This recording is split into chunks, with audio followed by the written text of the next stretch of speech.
We're going to that camp, and we're gonna get what's ours. When I get my hands on that kid. You don't think some people are beyond help? What are you guys doing here?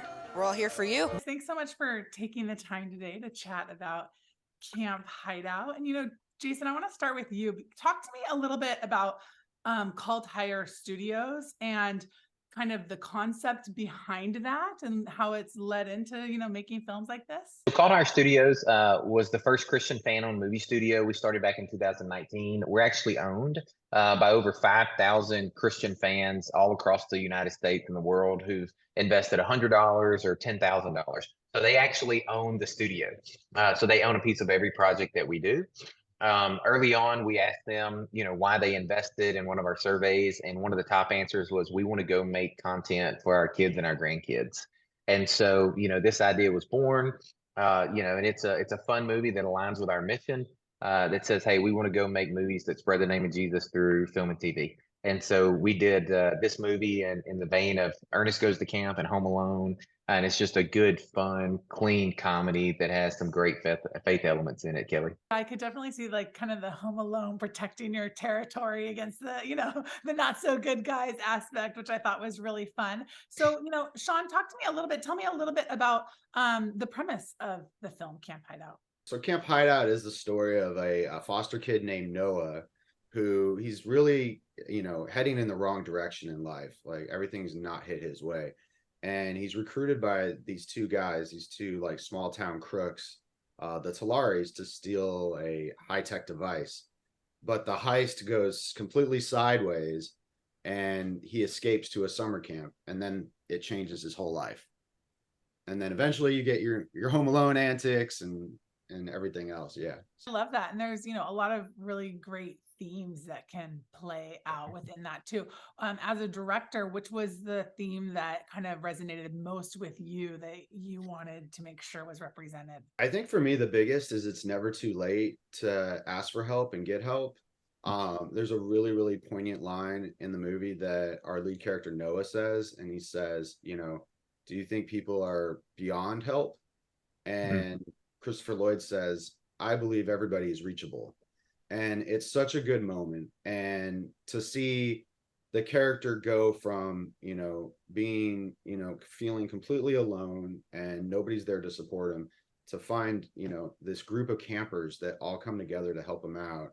It's so great. And I love the fact that also it's a kid-driven film. Like we have adult mentors in the movie, but it's, the kids doing everything, which is something that as a director, I love seeing, and as a parent.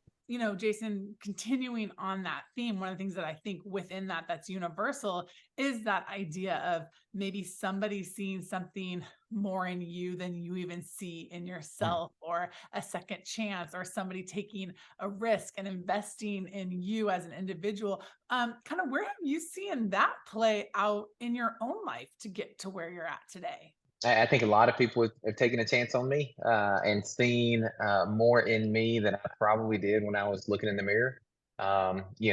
First off, God saw a lot in me that I probably didn't see. He knows who my identity is and what purpose he made me for. And so a lot of times I have to be reminded. But I think those same things are echoed in this movie. Sean did a really great job in crafting a narrative that has all these thematic elements that's fun and entertaining. Right. And Noah learns unconditional love, in this movie. He learns, he's from the foster care system. He's never had a real family. He learns the value of family and friendship. Sean's made, gosh, I don't know, 5, 10 kids movies. And so he has a phenomenal way with getting kid actors to really bond and gel. And so, we got to see it in the movie, but we actually also got to watch it kind of on set in kind of that environment. But I think that's a main theme that goes across the entire movie is, a lot of times we need someone there to remind us, what we're capable of, and tell us they love us, and, to show us what we can do. And in this case, it's getting all the kids together and really beating up on some bad guys that are trying to come to your camp. Talk to me about that ensemble of the kid cast, but then also as you mentioned, some famous adult faces that we know and love, like Christopher Lloyd and High School Musical's Corbin Blue. So talk to me about getting them all to gel together and what that looked like with you kind of spearheading it. It was a really, really fun challenge because, we had 11 plus, kid speaking roles.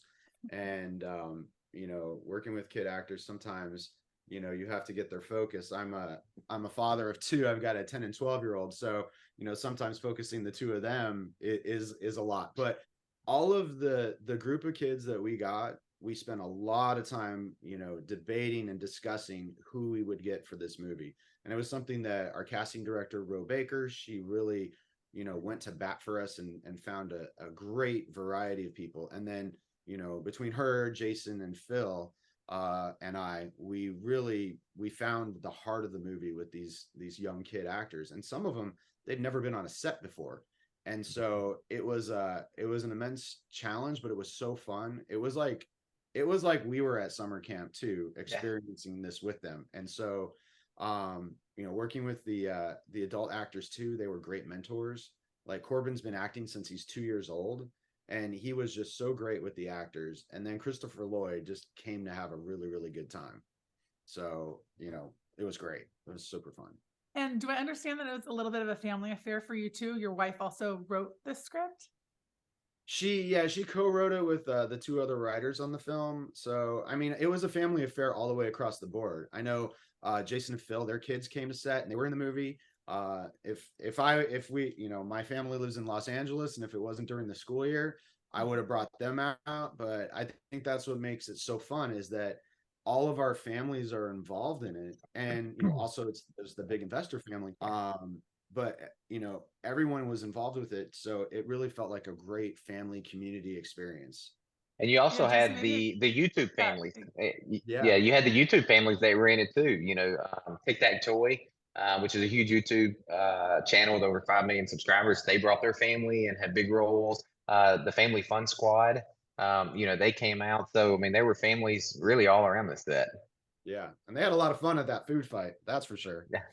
How many takes did you need for that food fight? How much food did you go through? That was something that I remember we had thoroughly discussed, like I think almost on a daily basis, how we were going to do that. We had specific food that wouldn't hurt anybody if you threw it. And then we really talked about planning it out, about what our cleanup is going to be. And so we did a lot of close-up kind of coverage first, and then did our wide shot.